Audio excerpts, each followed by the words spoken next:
서른 의원님 질의하여 주시기 바랍니다. 예, 민주당의 서른입니다. 지금은 조금 바뀌고 있는 사회 분위기입니다만은 후보자가 지금 이 위치에 올라오기까지 처음 사회 진출해서 활동을 할 때 그때부터 지금까지 상황을 보면은 여성이 우리 사회에서 얼마나 어려운 상황을 거치고 지금의 그 위치에 오실 것인가 충분히 그 어려움을 이해합니다. 남성보다 훨씬 더 어려운 조건에서 지금의 그 위치에 올라왔으리라 생각하고 축하도 드리고 어쨌든 이 청문회를 잘 통과하기를 기대하겠습니다. 정책적으로 바로 묻겠습니다. 아까 모두 발언에서 얘기했습니다마는 우리 외교 문제로 북핵 문제와 미국과의 관계, 중국과의 관계, 그를 둘러싼 사드 문제, 또 일본과의 위안부 문제 등 이게 다 걸려 있습니다마는 우리 민족이 처해 있는 제일 큰 문제는 결국 북한과의 문제입니다. 어떠한 상황이 있더라도 한반도에서 전쟁은 있어서는 안 됩니다. 이건 누구든지 다 인정하리라 생각합니다. 그 전제에서 문제를 본다면은 죄송합니다.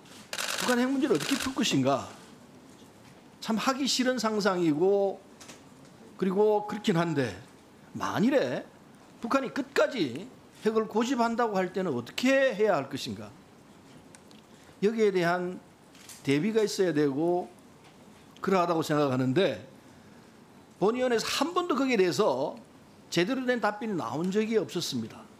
외교부도 그렇고 통일부도 그러고. 그런데 현실은 점점 그렇게 가고 있는 것 같은데 여기한 대비책도 없고 있는지 모르겠습니다만은 적어도 외교부나 통일부에서는 이에 대한 답을 내놓고 있질 않습니다. 안타깝게 짝이 없습니다. 본위원은 이 상황에 대해서 만일 북한이 끝까지 핵을 고집한다면 어떤 방법을 쓸 것인가 답이 있어야 한다고 생각합니다. 저는 답이 있다 생각합니다. 북한이 왕조국가니 뭐니 온갖 소리를 다 하더라도 그 국민이 살고 있습니다. 결국 국민이 국가이기 때문에 국민이 결정할 수밖에 없는 구조일 거라 봅니다. 지금 그걸 하지 않습니다만은 결국 국민이 결정할 수밖에 없는 것이 국가입니다. 그렇다면은 국가일진데 결국 핵을 끝까지 포기 안 한다고 한다면은 국민이 해결하게 할 수밖에 없다고 생각합니다. 결국 그 다음은 뭐냐? 본인이 볼 때는 북핵 문제 해결은 단기적으로는 찾기가 참으로 어렵다고 봅니다. 미국도 그러하고 중국도 그러하고 대단히 어려운 이 난제이기 때문에 해결이 잘 안 된다고 생각하고 결국 장기적인 해법으로 들어가야 한다 생각합니다. 그 장기적인 해법은 뭐냐? 교류입니다. 교류를 통해서 국민 전체가 움직이게끔 국민 전체가 이해하게끔 북한에 살고 있는 북한 인민들이 정확히 상황을 이해를 하고 이렇게 대처해서는 안 되구나 라고 알 수 있을 때까지 교류를 해나가야 한다. 본인은 그렇게 생각합니다. 계속해서 주장해 왔습니다. 이게 근본적으로 햇볕 정책일 거라 생각합니다. 거기에 대해서 우리 후보자께서는 본인이 생각한 이 교류 정책에 대해서 어떤 시각을 갖고 있는지 말씀해 주시면 고맙겠습니다. 네, 의원님께서 말씀하신 그 상황 인식은 저도 전적으로 공감하고 있습니다. 북한의 그 핵 미사일 능력은 완성 단계를 위해서 계속 나가고 있습니다.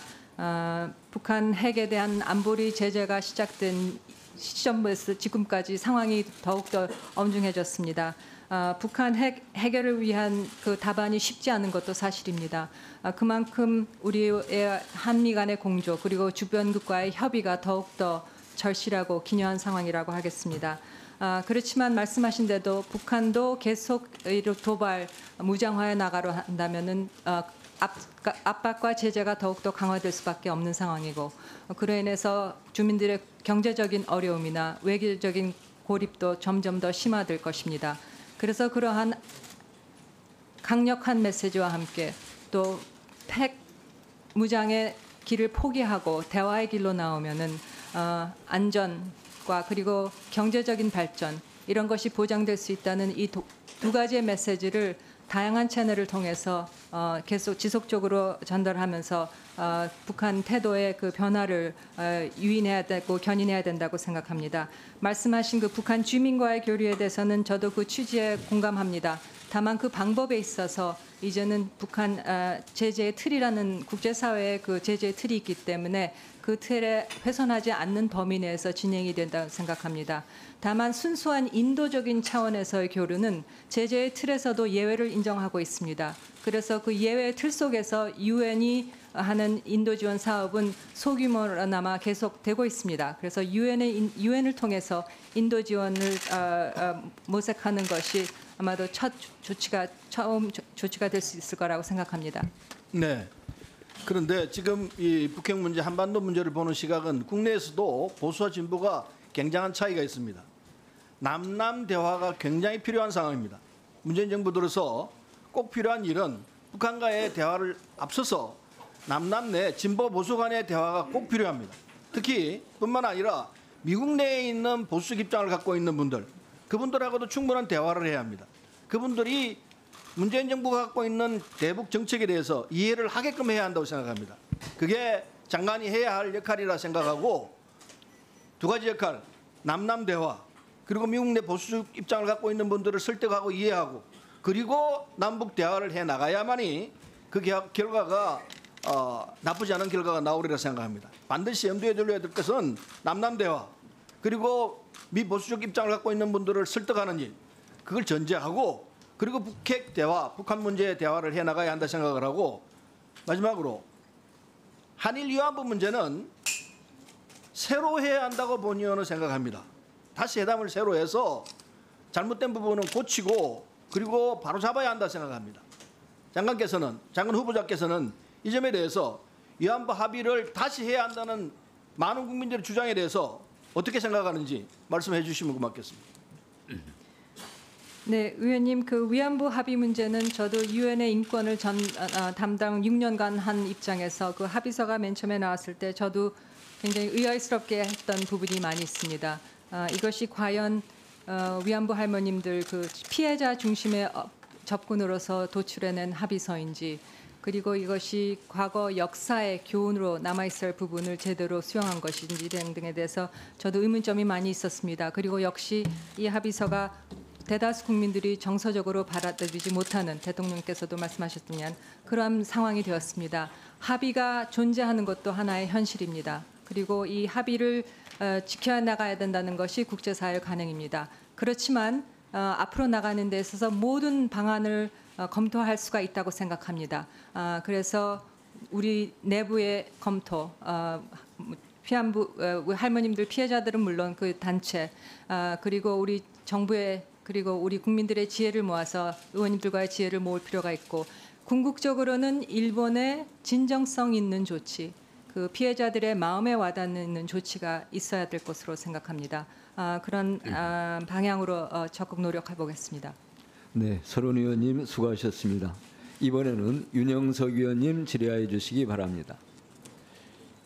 네, 경남 양산 출신 윤영석 의원입니다. 우리 후보자께서 성공한 외교관으로서의 그런 역량과 경험이 많다는 것을 높이 평가하고 있습니다. 직무 능력이 아무리 뛰어나도 국민의 신뢰가 뒷받침되지 않으면 그러한 역량을 발휘하기 어렵습니다. 그래서 이러한 국민 신뢰의 바탕은 도덕성과 청렴성이 상당히 중요한 부분입니다. 그래서 이러한 부분도 상당히 중요하다는 것을 인식을 해주시고, 현재 그 18개 부처의 6분의 이제 그 후보자가 지금 지명이 됐습니다만은 최근에 그 보도에서 보도하는 바와 같이 지금 청와대 인사 검증 시스템이 제대로 작동이 되고 있는 할 정도로 상당히 지금 난맥상을 드러내고 있고 국민적인 그런 실망을 지금 주고 있습니다. 우선 그 후보 지명 과정에 대해서 제가 좀 질의를 하겠습니다. 처음에 누구로부터 그 연락을 받았습니까? 네, 의원님, 제가 제네바 출장 시 청와대 인사수석으로부터 연락을 받았습니다. 그때 외교부 장관이라고 하는 그 구체적인 공직을 들었습니까? 네, 그렇습니다. 네, 그때 바로 승낙을 하신 거죠?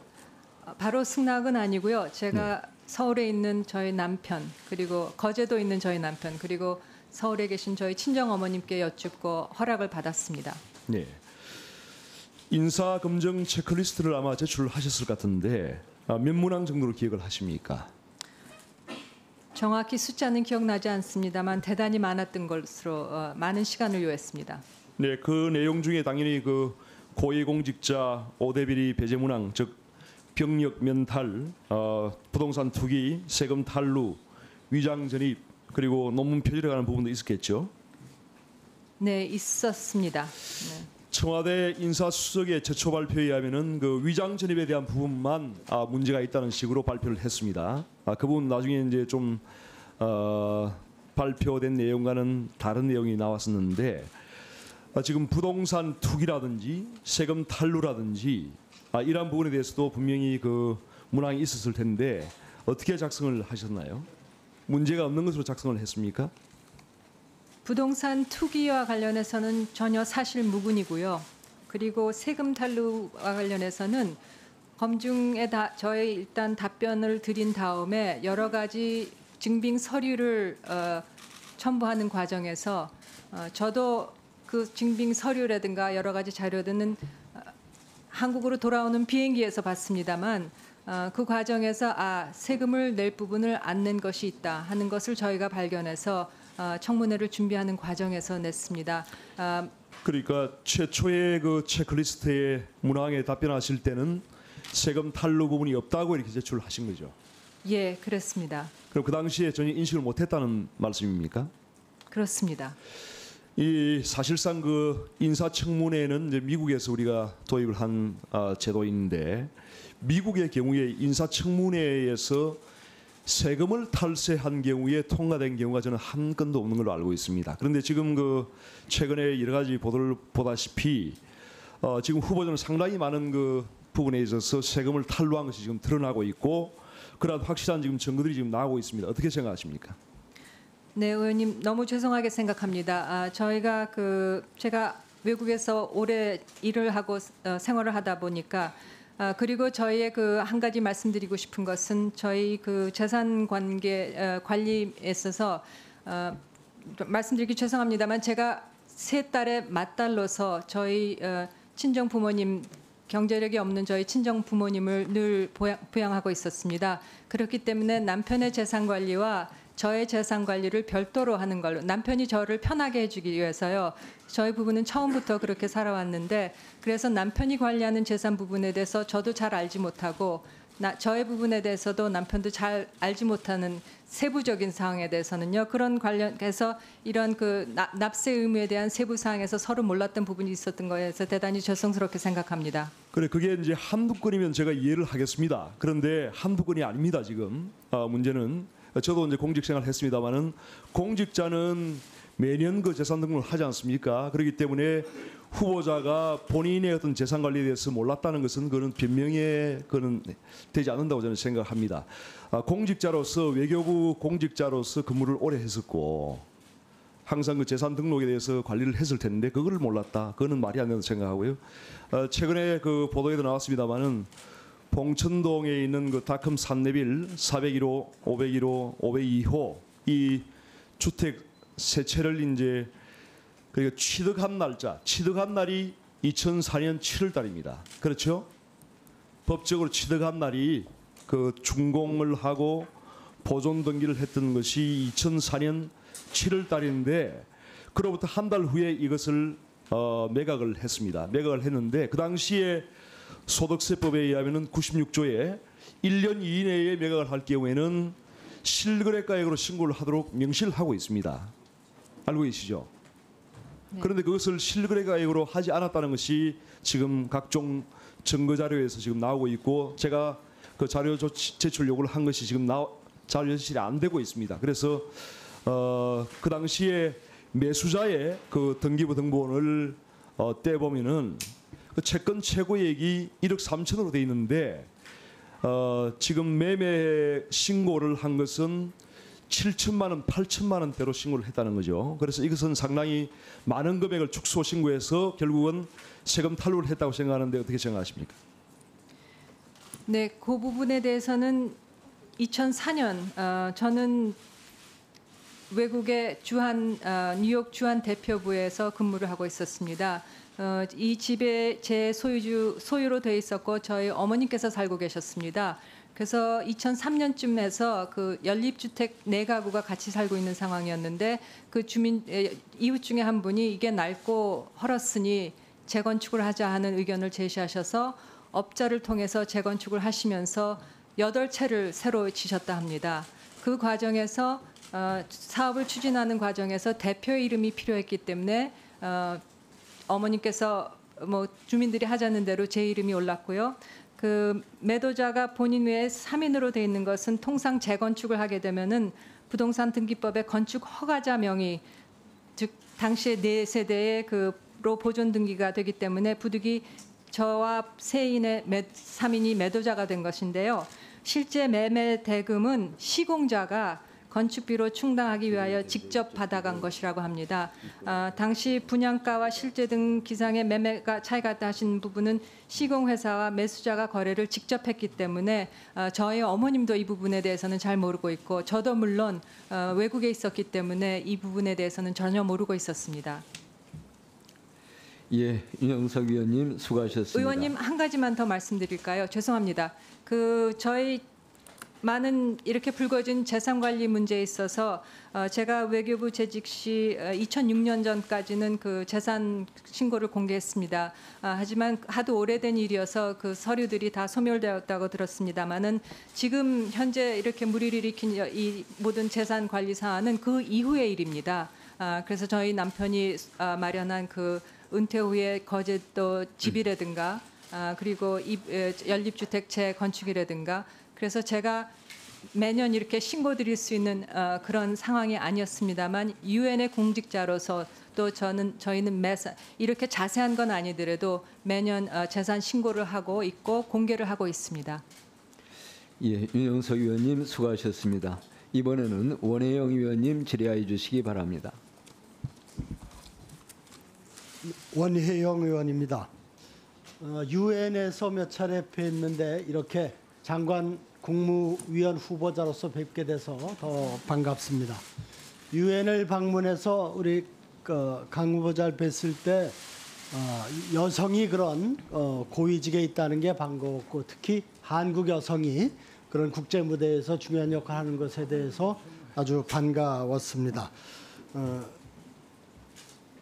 아마 이번에 외교부 장관으로 이제 임명이 되면은 취임을 하면은 70년 외교부 역사상 첫 여성 장관입니다.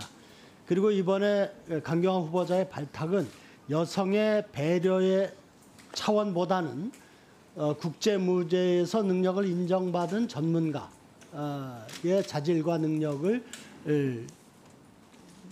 인정해서 했다는 점에서 더 의미가 있다고 생각합니다. 장관으로 취임하시게 되면은 우리 외교부에도 좋은 여성 자원이 많은데 그분들이 제 기량을 제대로 필 수 있도록 훈련받고 또 기회가 주어지는지에 대해서 정말 공정하게 잘 살펴서 새로운 외교부를 만드는데 큰 역할 하시기를 당부드리겠습니다. 북미 직접 대화 가능성에 대해서 좀 질문을 드리겠습니다. 미국의 트럼프 대통령은 김정은과 대화할 용의가 있다. 그와 대화하는데 아무런 문제가 없다. 김정은이 미국을 방문하면 햄버거를 함께 먹으면서 협상할 것이다. 이런 발언들을 했습니다. 이런 발언들을 통해서 북핵 문제 해결에 대한 트럼프 대통령의 목표의식이 분명하다는 것, 그리고 그 방식으로 직접 대화의 가능성까지 열어두고 있다는 것은 분명해 보입니다. 트럼프 대통령이 쓴 책, 거래 기술, The Art of Deal에 보면은 최악의 경우에 대비하지만 계속 압박을 가하다가 기회를 봐라. 이런 말이 있습니다. 어느 순간 누구도 예상하지 못한 상황에서 미국과 북한이 협상 테이블에 앉을 수 있는 가능성을 보여주는 그러한 문기라고 생각이 듭니다. 실제로 최근 북미 대화 가능성에 대해서 많은 언론이나 전문가들이 다양한 분석을 통해서 그 가능성을 거론하고 있습니다. 저도 또 많은 통로를 통해서 그러한 가능성이 있음을 제보를 받고 있습니다. 후보자의 유엔 등 국제 무대에서의 다양한 경험과 외교적 식견으로 비춰봤을 때 북미 정상 간 직접 대화 가능성이 얼마나 있다고 보십니까? 네, 존경하는 원혜영 의원님 말씀 감사합니다. 물론 정상 간의 대화에는 많은 여건 조성이 필요하고 또 결실이 있는 그런 대화가 되어야 된다는 점에서 많은 준비가 필요할 것으로 생각합니다. 말씀하신 대로 그런 접촉이 있는 것으로 저도 보고를 받았고요. 그럼 기존 하는 접촉을 활용할 필요가 있겠습니다. UN 차원에서도 UN 주변에서도 그러한 접촉이 간혹 이루어지고 있는 걸로 알고 있습니다. 그래서 그런 모든 것을 잘 검색하고 그리고 활용하고 또 추가적인 접촉이 필요하다 하면은 기회를 모색하면서 여건을 만들어 나가야 된다고 생각합니다. 현재 상태에서 후보자께서 트럼프 대통령이 방북을 하거나 김정은을 직접 초청하거나 할 가능성에 대해서 파악한 바가 있습니까? 네, 의원님 그 부분에 대해서는 파악한 바 없고요. 그리고 미국은 우리와 긴밀한 협의를 통해서 이 문제를 풀어나가는 데 대해서는 상호 철저한 인식을 공유하고 있습니다. 이달 말에 한미 정상회담이 예정돼 있죠. 여기서 북미 직접 대화에 관한 논의가 의제로 다뤄질 수 있다고 보십니까? 지금 그 의제나 일정 조정을 위해서 양측이 긴밀히 협의 중입니다만 아직 구체적으로 이렇다 하게 정해진 것은 없는 것으로 알고 있습니다. 다만 이번이 두 정상께서 만나시는 첫 대면인 만큼 우선은 두 분 사이의 그런 어떤 친밀감, 유대감을 조성하는 것이 매우 중요할 것 같고요.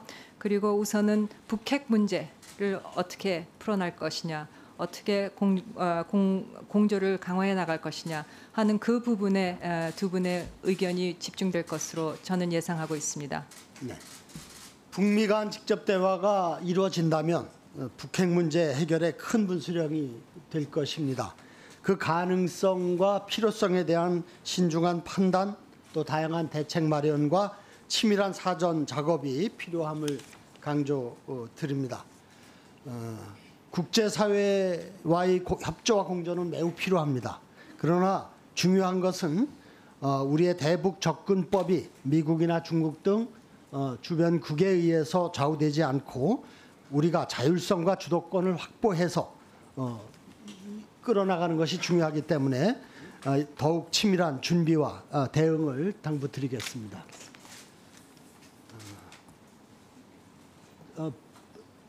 후보자께서 빠찌를 다셨던데 반가워서 여쭙니다만 네. 그 빠찌는 어디서 구하시게 됐습니까?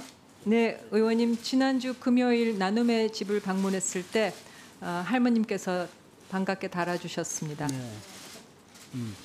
어떤 위안부 문제는 피해자 중심의 관점에서 지혜를 모아 일본과 대화를 이어나가면서 진정성 있는 조치가 취해지도록 노력하겠다. 아까 모두 발언에서 그렇게 얘기하셨는데 이 피해자 중심의 관점이 매우 중요하다고 생각합니다. 또 상대방에게 이걸 설득하기 위한 진지한 노력이 필요해서 계속 그러한 역할을 해주시기를 당부드리겠습니다. 감사합니다. 원혜영 의원님 수고하셨습니다.